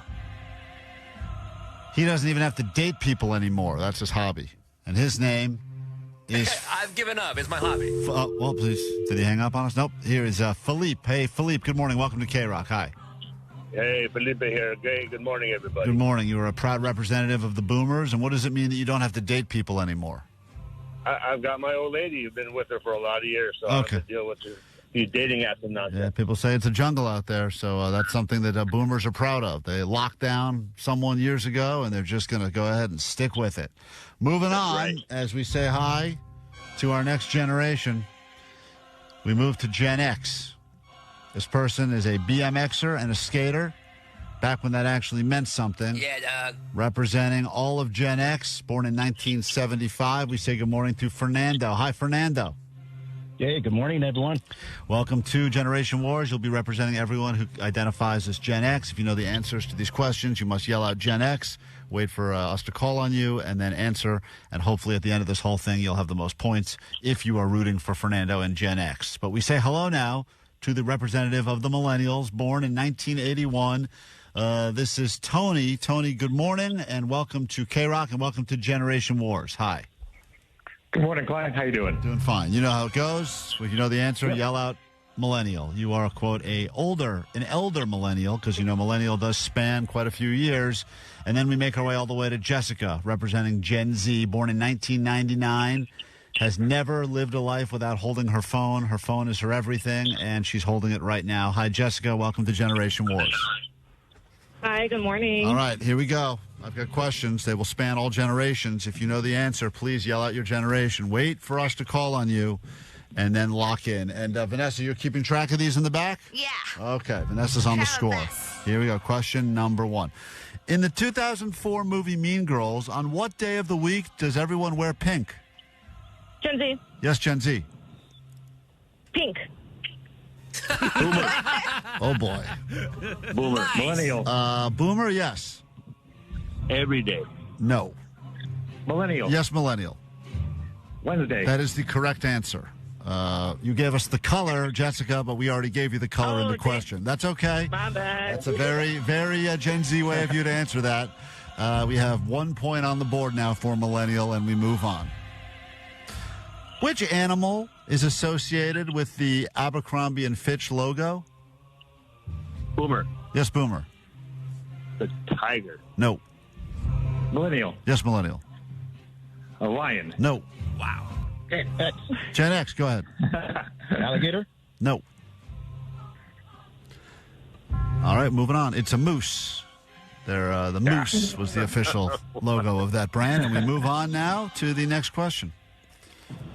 In the PSA, where someone said, I learned it from watching you, Dad, what did they learn from watching their dad? Yes, Boomer. X. Doing drugs. More specifically? Cocaine. No, that is incorrect. Millennial. Yes, millennial. Smoking. Smoking what? Cigarettes. No. Boomer again. No, Boomer cannot lock in again. Gen Z. Yes, Gen X. Smoking marijuana. That is correct. In the PSA, I learned it from watching you, Dad. That was a PSA about parents who do smoke weed, have kids who smoke weed. We move on to your next question. That's good dad right there. He had the good stuff. Rad dad. He had it all hidden in his cigar box under his bed, if I remember correctly. I went to my dad's room after I saw that. He had no cigar box with weed. I was so disappointed. Land dad. We go to the next question. Guys, which product claimed to, quote, build strong bodies 12 ways? Which product claimed to build strong bodies 12 ways? Boomer. Yes, Boomer. I'm going to take a guess and say milk. No. Boomer's just always wrong. Boomer's been wrong every time, but I love it nonetheless. Yeah. I appreciate the effort. This is actually a Boomer question, if anyone would like to take a shot at it, because I think this was an old ad campaign. When I tell you the actual product, you're going to be shocked. But according to, this was the original slogan, build strong bodies 12 ways for Wonder Bread. Wonder Bread, the white trashiest of all the breads. I like it.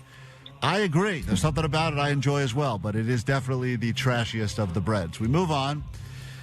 Guys, what 1985 concert was held to raise money for famine relief in Ethiopia? Boomer. Yes, Boomer. Live Aid. Finally, Boomer on the board.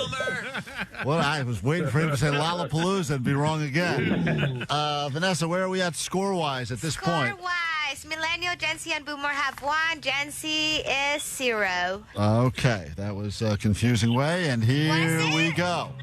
What processed boxed convenience food features a cartoon hand? It was a staple for busy families. Gen Z. Yes, Boomer. Gen Z. Hamburger Helper. Happy Helpers.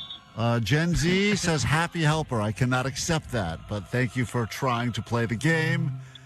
Next up, who I think yelled out the millennial, go ahead. Oh, it was Hamburger Helper. That is the correct answer. You must wait to be called on. Hamburger Helper is the answer we're looking for, and that is another point into the column of millennial. We move on to your next question. What does SKSKSK represent? Gen Z. Yes, Gen Z. Like laughing, so yelling. That is exactly correct, Gen Z. A Gen Z question as taken by Gen Z on the board. We move on. What does or what is the broccoli haircut? The what? The broccoli haircut. Millennial. Yes, millennial. That terrible haircut of the guys at the gym that are kind of tight on the sides and fluffy on the top. That is absolutely correct. Very popular with Gen Z men, the broccoli cut. You got that correct, so you get the point. And Vanessa, as we get to our final few questions, where are we at now score-wise in this Generation Wars? Gen Z has 1, Millennial has 3, Gen X has 1, and Boomer has 1. All right, Boomer, we're coming to you now. Here we go. Anyone can answer. What song would television networks play to signal the end of the programming day? Boomer. Yes, Boomer. X. The national anthem. That is absolutely correct. The Star-Spangled Banner, which I don't think exists anymore, but that's what they used to do to let everyone know that they're done showing new shows. Time to go to bed. Boomer gets another point, and we move on. Guys, what was the theme song of the TV show The Hills?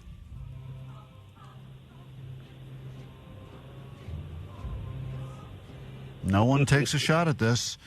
Unwritten by Natasha Benningfield. And we move on to your next question, and there's only a few left. What frog meme that was a viral internet sensation often associated with feels good man catchphrase? No one wants to take Could you ask it again? What frog meme that was popularized, internet sensation, often associated with feels good man catchphrase? You looking for his name? Yep. That would be Pepe the Frog. No one got that right. Well, with the last question, I don't even know if it matters at this point, but in the world of content creation, what is the 7-second rule?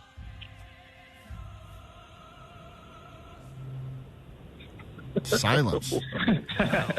Suggesting that if you're going to go viral on TikTok, your reel must hook the viewer within the first 7 seconds or they will scroll away forever. And that brings us to the end. I'll give you one more now, not that it matters, but which supermodel was the original host of MTV's House of Style?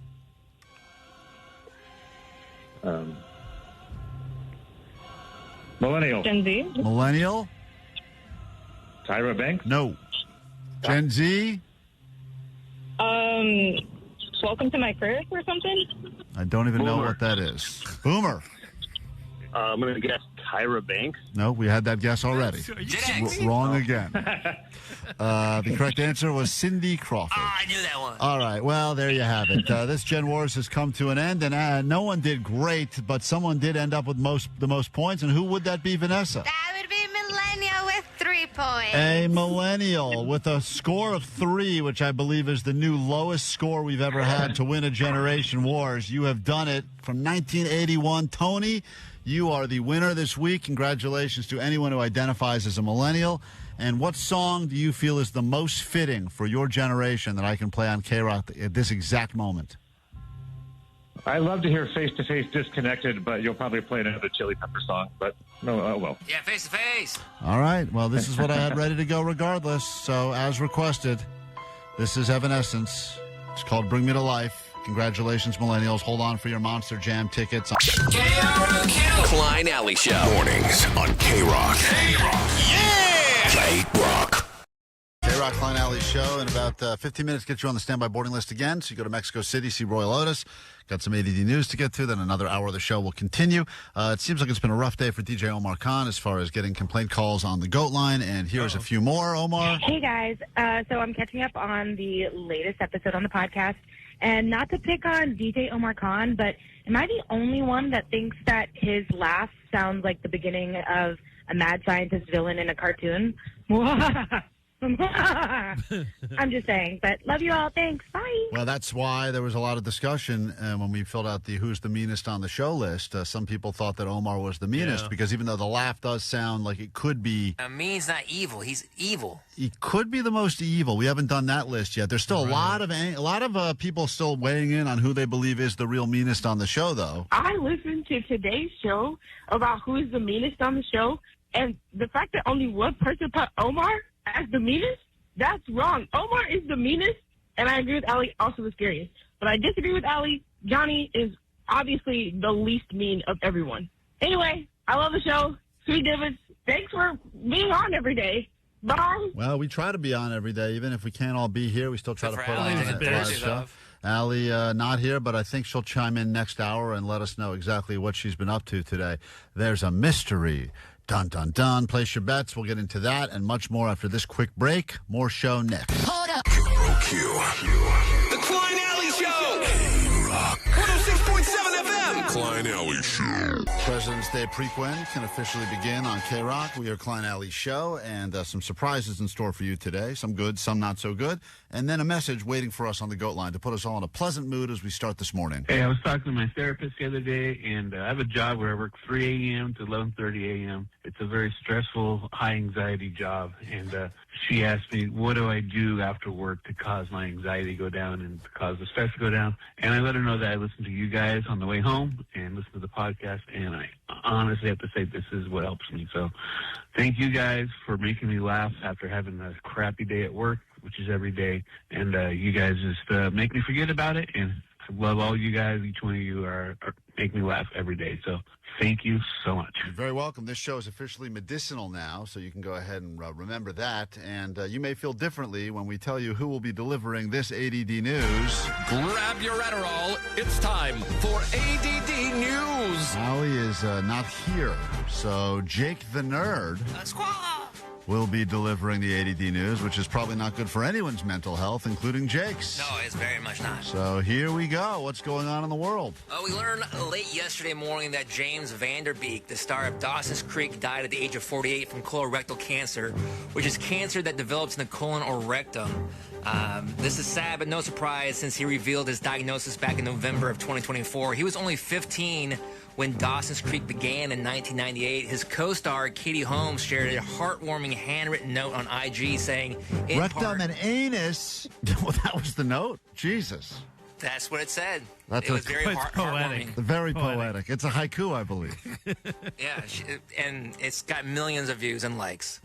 You know, it's interesting that you think of James Van Der Beek as the Dawson's Creek guy. I think a lot of people think of James Van Der Beek as the Varsity Blues guy. Obviously, I don't want your life, or whatever that line is. It's hilarious. And you will not believe the tributes that came pouring through for James Van Der Beek, even on the GOAT line, and you would not even understand who is one of his biggest fans. I didn't know, but serious. Well, I feel bad for the Van Der Beek family.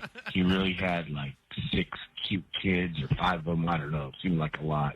Like blonde-haired kids, and, you know, he had a life, dude, and then he dies and leaves everybody and all the money they spent on treating the cancer, and now they're just going to live off the GoFundMe, which is close to $200,000. Very impressive. So all over the story was apparently James Van Der Beek's biggest fan, Pantyhose Greg, who actually was so touched that he left this message as well a few moments later. I don't want to wait for our lives to be over. We lost James Van Der Beek. Oh, my God, F cancer. I think he's actually having a real emotional breakdown moment there, singing the theme song for Dawson's Creek, and I didn't know that the Pantyhose Greg, this would hit him so hard. But, yeah, that was a very sad bit of news to get yesterday. If you grew up I don't know, I would argue a millennial. I probably missed the Gen X mostly, but if you were a millennial, you know, Dawson's Creek was one of the shows you definitely grew up watching in some capacity. And as I said, Varsity Blues was one of the finest movies ever. I talked all about my Varsity Blues experience with 21 Pilots and how I got caught self-pleasuring on my baby cam to the whipped cream bikini scene. So, whoopsies. That happened. He was very beloved, and that GoFundMe now is up to $1.4 million to help support his wife and 6 kids. A lot of kids. They moved out of L.A. a few years ago. That was a big story. It was one of the first moving out of L.A., looking for a simpler life. I think it was one of those L.A. is an unlivable place, especially when you have 6 kids. And they moved, and I'm sure his cancer was part of that process as well. And then recently he had made a video appearance at some sort of a Dawson's Creek reunion. And then this was some of his last social media stuff. But anybody else out there finding that your New Year's resolution was impossible to keep? I'm going to say something. I don't think it's your fault. I think it makes total sense. Why are we celebrating a new year in the dead of winter? Why are we celebrating new beginnings at a time when nature rests? Animals are hibernating. Birds fly south for the winter. The time to celebrate a new beginning and a new you and a new resolution is in the spring, at the vernal equinox, when the flowers bloom and it gets warmer and the birds return.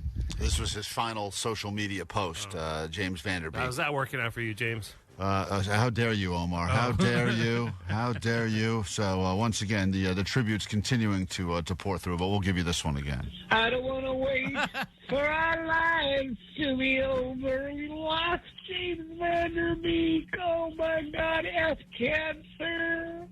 James Van Der Beek had a beautiful family, like 6 blonde children that were so beautiful, and a wife. Oh, James. So he's going through it. That is Pantyhose Greg going through all the stages of grief right now on James Van Der Beek. And we're all thinking about Greg, too. If you live in Riverside County and have a habit of ducking into the carpool lane on the 91, there's a good chance you're going to get busted because they just installed new cameras that can look inside your car. I think we have a clip of that. I do not have a clip of that. Oh, here we go. Here's a clip. Drivers on the 91 freeway express lanes are getting busted for cruising in the HOV lanes without enough passengers. CBS LA's Michelle Geely shows us the special cameras catching violators by actually looking inside their cars. Now, this is a whole different level now of government watch because obviously, they always say, speed monitored by aircraft or laser, radar. I just saw recently something that said drone will monitor your speed. But now they want to see what's going on inside the car. And I think don't look inside Allie's car. We've all, I know, clearly. We've all assumed that for years, whatever we do inside of our car, that's like our own little world right there. That's like international waters. You want to eat, you want to self-pleasure, you want to do some drugs. It's your car, it's your rules, but not anymore. I think they really do.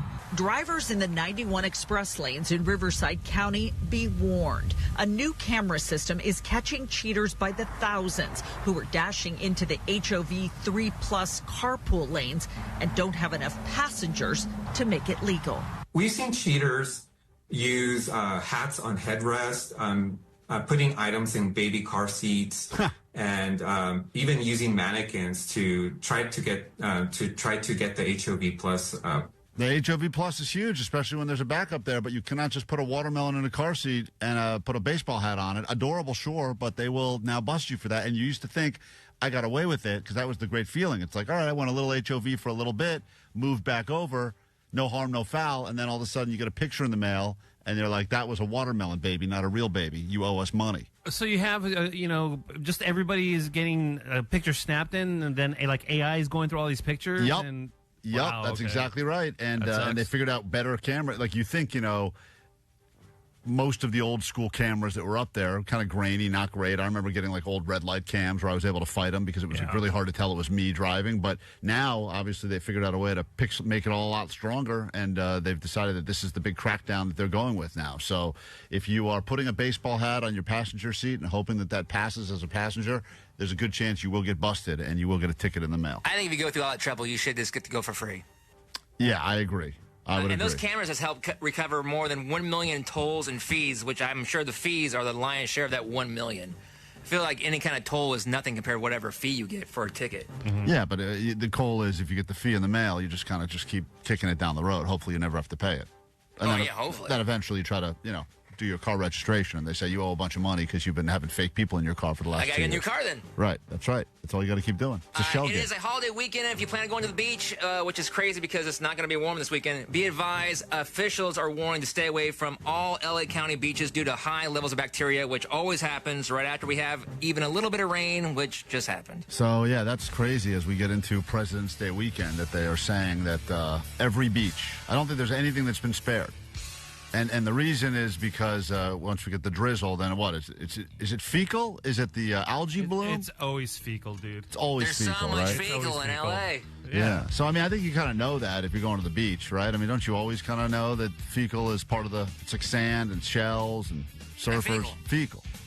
But anyway, of course, the warning is out there. But also, I kind of think the warning's nice if you are planning on going to the beach because, it'll keep some of the riffraff away. And then you have more room for fecal, which is what it's all about. A man down, but the show continues just after 10 o'clock on KROQ. We are Klein Alley Show. I'm Klein. That's normally where Allie would sit. Not here today. We'll be back tomorrow, and perhaps we talk to her later this hour, figure out the mystery as to where she's been. A lot of predictions on the text line, most of them involving self-pleasure on the freeway, but I don't think that is why she's not here today. DJ Omar Khan right there. You got Jake Z Nerd, Postmaster Johnny, and Vanessa in the back. Later this hour, Postmaster Johnny will be in here to do some drinking and very limited amount of thinking for some Johnny doesn't know.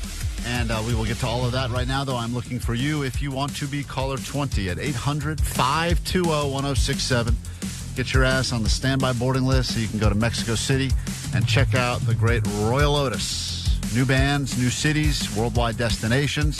It's all part of a little thing called KROQ's Mile High Club.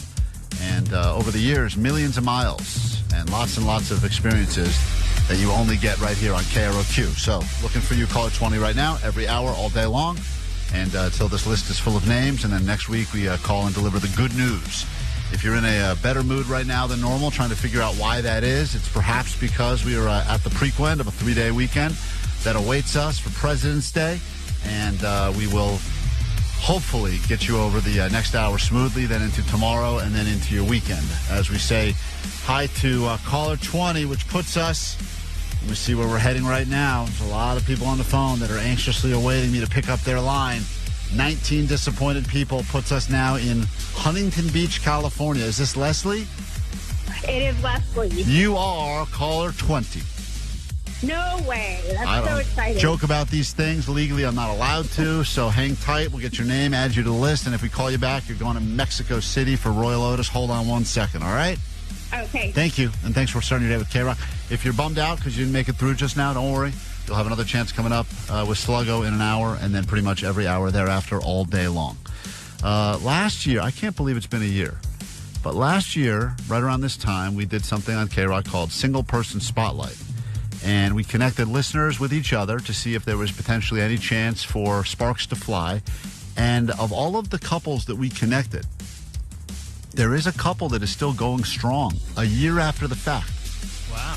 Which means that we've done something right here. We've done a lot of wrong, but we've done something right. And we have the woman who called us on the phone to figure out exactly what is where we're at a year afterwards. It's almost a year to the day, I believe, that they met. And we will get to that and more after this from Cage the Elephant on KROQ. KROQ. Klein Alley Show. Mornings on KROQ. KROQ. Yeah! KROQ. KROQ, Klein Alley Show. And perhaps you're single now, or you're in a new relationship, or you're celebrating your love this week because Valentine's Day. And think of how desperate you must have been if you turned to our show a year ago to try to meet anyone who's just driving around, potentially listening to KROQ, who's looking for something like you're looking for. That's why we used to do Single Person Spotlight. Vanessa finally shut it down because the lawyers, I guess, said that what we were doing was highly illegal and very dangerous. And if anyone ended up getting murdered or abducted, we would be held completely accountable for it. So even though we were able to do the Single Person Spotlight for a few years, they immediately shut that down. But sometime in the little period where we were able to sneak it through the lawyers without them noticing, we did meet Lisa. And Lisa called us exactly a year ago, I think to the date. And Lisa, good morning. First of all, thanks for calling back on KROQ. How goes it? Hi, good morning, Sweet Knockers. Sweet Knockers to you. How desperate were you in your search for anything at all that felt legitimate when you felt the need to reach out to us?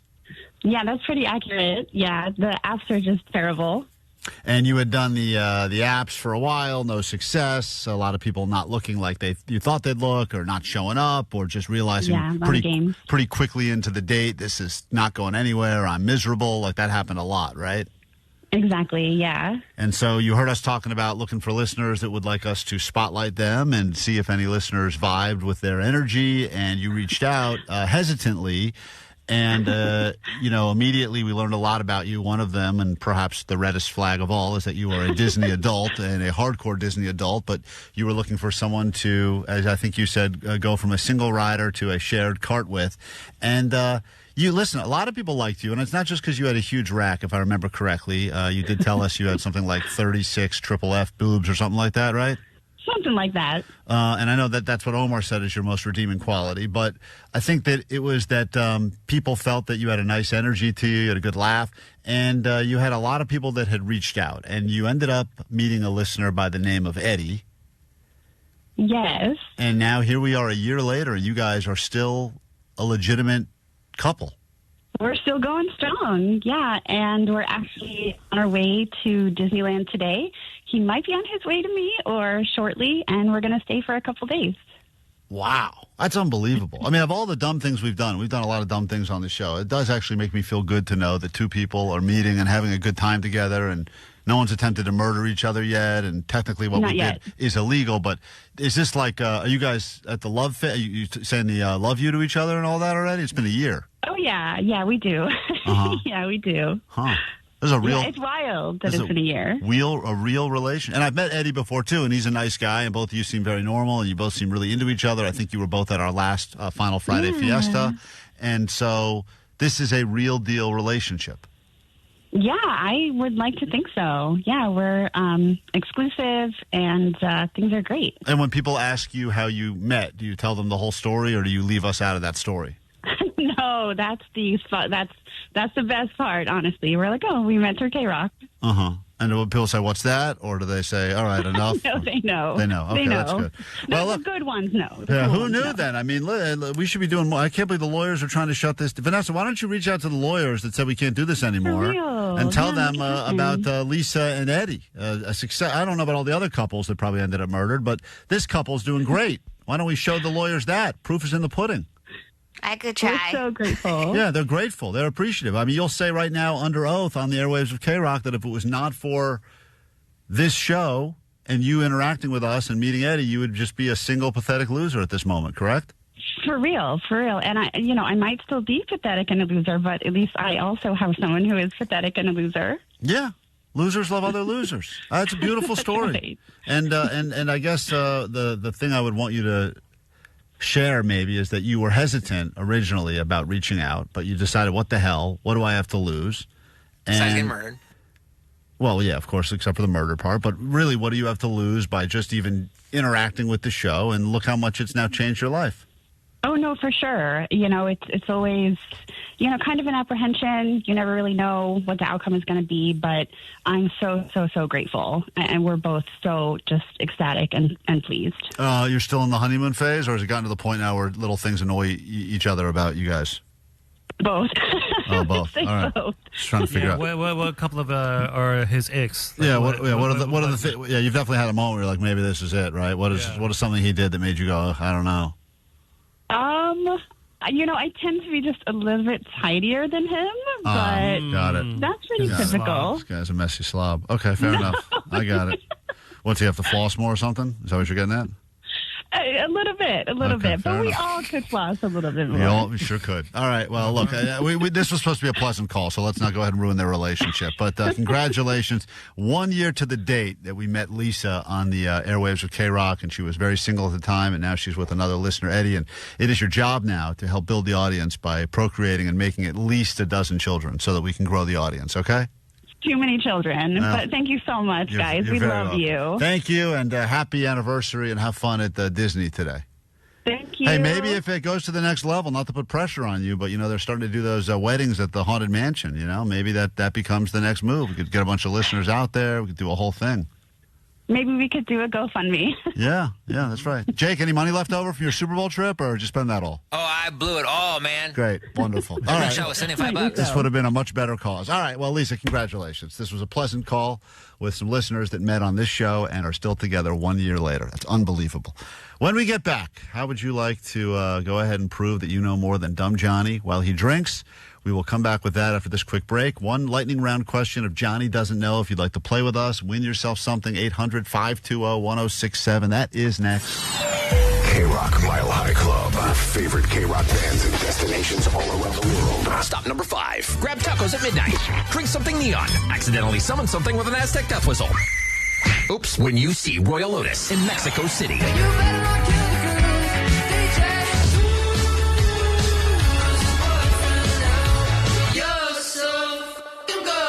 Listen every hour from 9 to 6 to instantly get on the standby boarding list. Courtesy of Interscope Capital.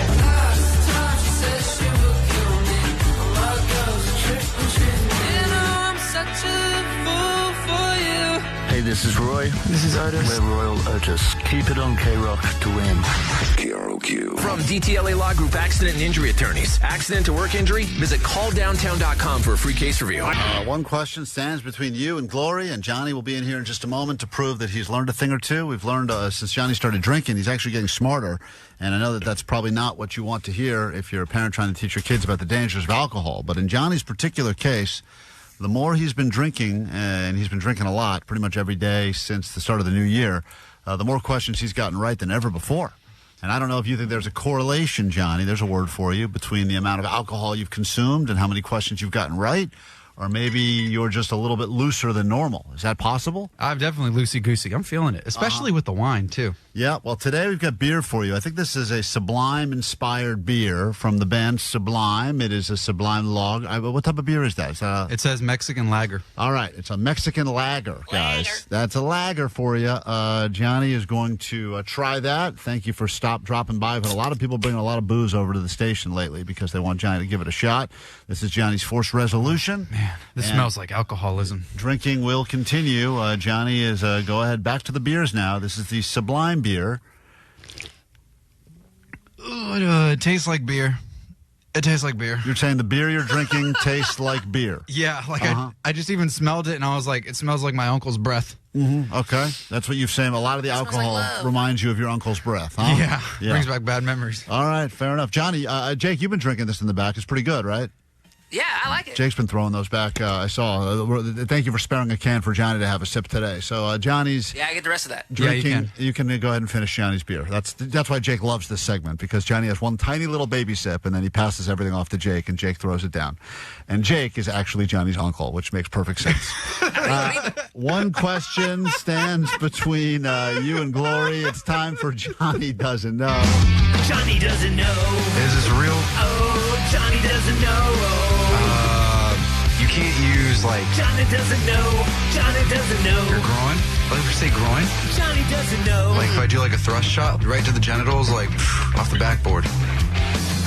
All right, Johnny, we got one question. Categories include, and you get to pick which category you'd like to get a question from. As you know, we like to give you options. Categories today for Johnny Doesn't Know include marine biology, intergalactic geography, less popular Latin phrases, or government. Oh, wow. Those are great sound effects, by the way, too. But I'm going to choose government. Government. Of all of the options you had, let's say hi to Izzy, who would like a chance to go ahead and lock in. Hey, Izzy from Fountain Valley, you ready to play some Johnny Doesn't Know? Yes, sir. All right, I'll ask Johnny one question. You just have to predict, will he know or not know? A lot of times, him trying to find the answer, even if he gets to the right answer, is a lot of fun for all of us. Here is the question for Johnny Doesn't Know. Johnny, if something happens to the president, the vice president would take over. But if something were to also happen to the vice president, who is next to take over the country? That is the question for Johnny. Will Johnny know this? Izzy, yes or no? I don't think he will. Sorry, Johnny. All right. There's a term for this. The order of what? It's like order of operations. No. But it's like... Order of succession. Oh. Order of succession is the term. And so I'm going to go ahead and eliminate the president, and then I'm going to eliminate the vice president. And the question for you is, who then is next up in line in the order of succession? Izzy says you will not know. So if the president's gone, the vice president's wiped out too. The last person who's got to be standing then is probably going to be the governor. But they're only going to choose the governor of whichever state the presidents were shot at. Because if the real president got slimed and then the vice president got axed too, then it's just like wherever they get shot or slimed.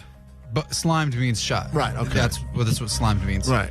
So when they get slimed, it's like, okay, like if it happened in Arkansas, the governor of Arkansas becomes the president. That's how they figure it out? Does that make sense in any sort of a real reason at all, or is this just in your head, or did you hear this somewhere? Well, it's hypothetical because none of the presidents or vice presidents have been killed at the same time in American U.S. history, right? Right. Like if Obama died and then Joe Biden was president, like that. Right. I forgot where I was saying. Right, of course you did. Okay. But yeah. All right, so you're going to lock in on after the president is out and the vice president is out, the next up is the governor of whatever state the president was wiped out in. Yeah. That's what you think. Yeah, so like Antonio Villaraigosa could be the next president. The more you talk, the dumber this theory goes. You understand? Karen Bass, too. Okay. She could do it, too. She's not the governor. Well, she's mayor. But if governor gets wiped out, then the mayor, wherever it happened, has to go, too. Okay. Izzy, you feel good about your answer that Johnny wouldn't know? Yeah. I was glad I chose that. Yeah, it's a good answer. Johnny, the next in line, the order of succession, would be the Speaker of the House. Who the hell is that? Not any of the people you mentioned, for sure. Why would Speaker of the House go, though? Because that is the order. Because once again, we're back to the original question. That is the order of succession in this country. What does Speaker of the House do, though? Okay. Thank you, Izzy. Thank you. Hold on one second. And Johnny, why don't you have another sip to celebrate your loss right there as we play this. How fitting. Sublime and Sublime beer. KROQ. Klein Alley Show. Mornings on KROQ. Yeah! KROQ. KROQ, Klein Alley Show. Sublime for you right there. Vanessa was in my ear as we got into that song saying the answer was wrong. It's the treasurer. And that is not right, Vanessa. I don't know why you thought that, but there's a very, very clear order of succession. President, Vice President, Speaker of the House. I think Secretary of Treasury is like 5th or 6th. They're down there somewhere, but they're not anywhere near the top. So I don't know. That's what you thought? It's funny how many questions. I really did. So many questions we asked Johnny that Vanessa also doesn't know the answer to, and Johnny doesn't know. If you're wondering why the show sounds different today, it's because it's way better. No, it's because Allie has not been here, and so a lot of people have been guessing where Allie is, what's going on. It seems like we can never just randomly miss a show without there being conspiracy theories. And on the phone to address those theories is Allie Johnson. Hi, Allie. Glad the show sounds so much better. Thanks. It's rolling beautifully today, and we have news not. Is great. News has been spot on. And, everything has been terrible, Allie. We miss you. Well, I just wanted to see what it would be like to do the 4-day work week. I thought I'd pull a Klein and try it out. Pretty great. Pretty great, huh? Who's with me? Hey, aside from the fact that I could not sleep and kept waking up at the same exact time I'm supposed to get up, everything else has been great. What a great day off. It's a great day off. It's great. I know I had to wake up at 2:30 to cover for you today. Well, sorry about that, Jake. Yeah, we all got 2 hours of less sleep to cover for your ass, but I hope it was worth it. Well, I appreciate everyone putting in the extra work today. I am calling you from a hospital, so usually fun things are not happening at a hospital, but hopefully good things happen today. I know it was kind of vague. I didn't really tell you guys why I wasn't coming in, but yeah. I don't want to give too much away because I'm a mush. You're transitioning? I'm transitioning, yes. Okay, cool. You're always been a handsome lady. Hey, finally the role you were born to play. No, it's not an emergency. It's not a boob job or a nose job or anything like you've gotten recently, Klein. Yep, thank you. It's not elective and it's not emergency. It is something that it is something that has been planned for a little while. So I didn't know what day it was going to be, and then at last minute it ended up being today during the show. Right. It's potentially a big life moment, and potentially a nothing at all. Yes, exactly. Well, and I'm sure people have gone through this experience before. I have talked about this a little bit before. I kind of hesitate to talk about it a whole lot. It's pretty personal and vulnerable and all that stuff, but we're talking diarrhea, right? We're talking about all my diarrhea. I'm just making sure. Oh yeah, diarrhea, bros. Yeah. I know Jake has no problem talking about it, but it's vulnerable for me. I thought you were just going to get that weird tattoo on your belly button now. I think that's a more invasive surgery, Omar. Yeah, we were all hoping that you were getting those tattoos removed today. That's what we all were rooting for. No offense, but that's. I think my wife would pay for that. Right. Yeah, you're taking the plunge. We're trying to expand our family, so we are moving through the IVF process, and it's we don't know if it's going to be a short process, a long process. This is part 1 was today, and does that mean it went badly? I don't know who that was. It wasn't me. Was that my doctor? I don't know. I don't know. Kaiser, wow. All right. Well, there's a lot of mixed reaction. Well, listen, we're rooting for you. Thanks. Why don't you root for our wombs? Rooting for your wombs. Yeah. Rooting for them wombs. But hey, we did an egg retrieval today, and they got 13 eggs. Wow. So lucky number 13. Pretty. Damn it. Where's the eggless drop, Omar? That's where we need the eggless drop. Man. Wait, is that Are you naked right now, or are you pantsless as we talk, or? I'm unfortunately clothed, but thanks for asking. I can change that. You want me to take these off? No. Keep your why are you clothes. perving out on Allie, dude? Keep your clothes. I didn't know she was calling us from the. She said she's in the hospital. I don't know I don't know where she's at in this process right now. I don't know how this egg retrieval thing goes. It's like a doctor with a little basket in there. I'm leaving the hospital, and actually, I'm just about to get home, and then I have to go to another hospital. I have to go to a vet because my cat is in an emergency situation as well. So I'm just bouncing back and forth between hospitals today. Circle of life, create a life and take one out, right? Yep, it's just a full day of puss. Sure is. What a theme. I don't even know if I can let that fly in the air, but I'm going to go ahead and take my chances on that one. All right, well, sending you nothing but the best, and obviously I can speak on behalf of the text line that says, good to hear Allie's not dying, and can't believe they can only get 13 eggs out of that big vag. But regardless, there's a lot of love coming through on the text line for you, so congratulations prematurely, and wishing you all the best.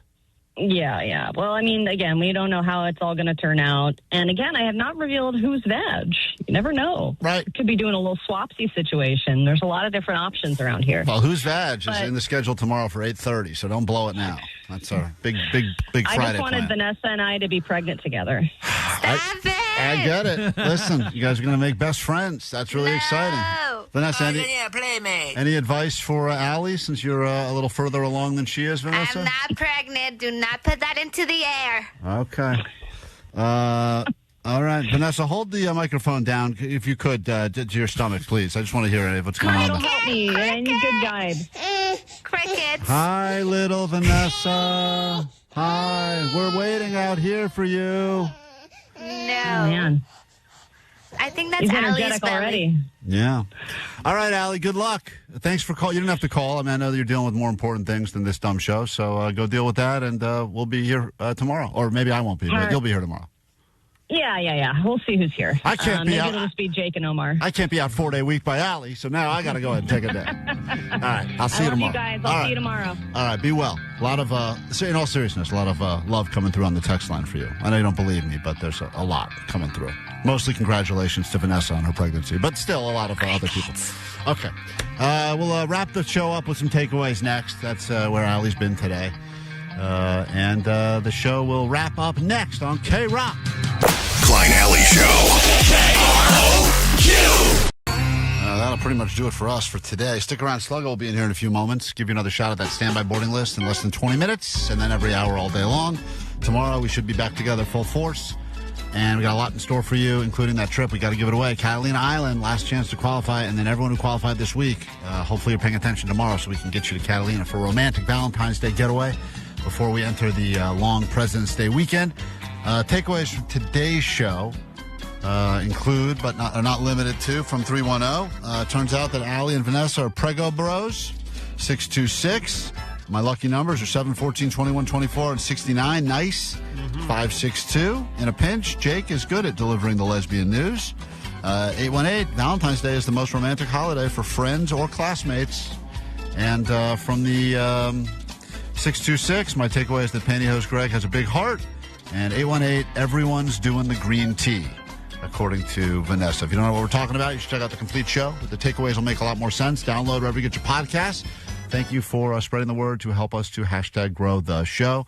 What's your takeaway from today's show, Jake the Nerd? I got a couple. One is you can only give your own kids drugs. And the other is my favorite day of the week is pink. Favorite day of the week is pink. Everyone knows that. We learned that in Generation Wars today from Gen Z. Omar, takeaway? Taking testosterone is really good for you. Yes, it is. That's a great takeaway. We did learn that from our influencer who called. All right, we'll do it tomorrow. Try to do it better.